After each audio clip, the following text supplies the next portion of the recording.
Coach, obviously, Steph got going in the third along with Post, but what did you see in that period, and along of what would you have liked to see from your team in that period that swung the game open? Yeah, great player, had a heck of a night. I think that third quarter, I had to go back and look at it, see exactly where we let go of the rope, what allowed them to get on that run. Obviously, it was him making shots, but they had to be generated from somewhere, and it wasn't all just in the half court. So I have to go back and look at how we were handling possessions, as well as what allowed them to get out on that run. Aside from Steph, because we know he can do those types of things on certain nights, but aside from Steph, what do you think was the difference? The man had 56 points.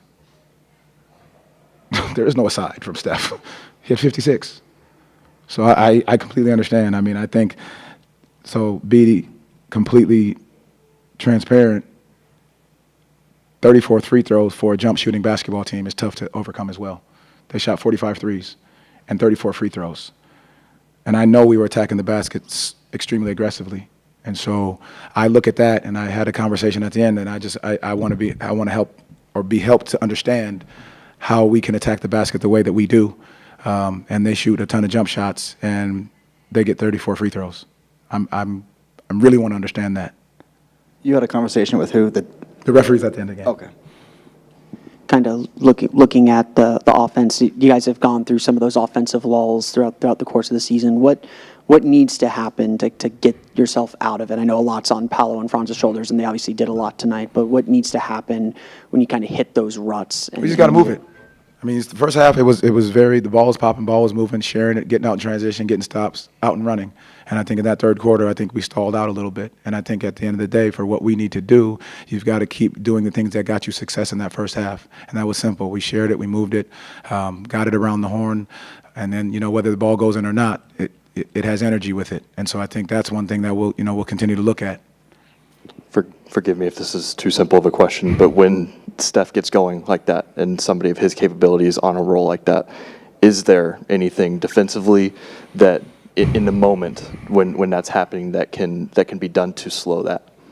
He's always moving. They're always looking for him. We switched up. He found a way to slip out of it, get to a corner. They found him.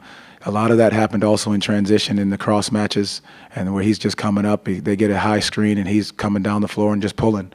And, he's unbelievable. There's a reason why he is who he is. Now, that's not an excuse for what we are, maybe some of our lapses, but he's an amazing basketball player that made some amazing shots tonight, because that's what he's capable of doing. And, again, you have to look at the film and find out where there were points in the half court where our communication could have been up, but there's also points of him being Steph Curry. Were there any adjustments you wish you had made earlier in order to stop the Warriors' momentum? Yeah, again, I'll go back and look at that third quarter, which is where they made their run. There's opportunities, whether it was in transition in the half court. I'll have to go back and look at more of the half court opportunities that we could have maybe double teamed him, or whether we switched and tried to run to get it out of his hands.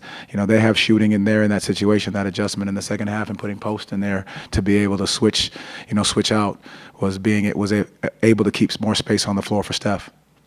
We know part of tonight was how would this team respond to what happened Tuesday night.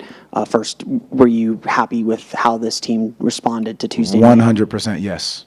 100% yes. If we can respond that way and play that hard consistently and have that energy and have that spirit, we are going to put ourselves in a very good position. And that's what you're asking. How do they respond? Which they always do, and we always do. And so that's going to put us in a better position if we can play that hard and understand what we can learn from this game. And then I kind of maybe answered it, but then the follow-up is, how do you make sure this team doesn't allow the results to cloud the process that created that response? Because you look at the process. You look at where you were finding the right shots, what you could do differently, where you were when they went on the run, how we can keep our composure, understand they did go on the run. We calmed it down. We got ourselves back within 5, I think, at one point. But just being able to sustain those runs, and I think that's what we've got to continue to learn from.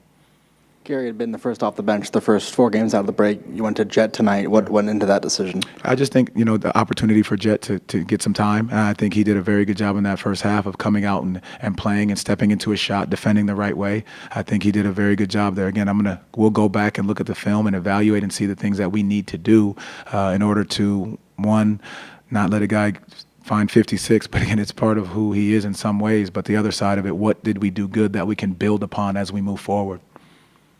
What can you say about Cole's toughness tonight? I think he's resilient. He's a tough, fearless young man, and that's what you ask for of him, and that's what you need him to be and do. You mentioned they started the second half with posts, and he had 16 of his 18 points in that second half. Just what was the challenge of defending him and adjusting to that adjustment? Knockdown shooter. Obviously, Steph had it going, so in those situations, you're deciding if you're going to switch 1 through 5, and if you do that, then you're obviously leaving Steph open to run everywhere.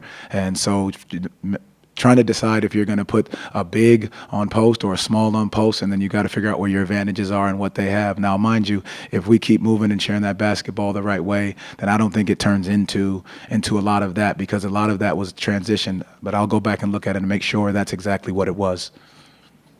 Thank you, Coach Mosley. Thank you all. I'll be back with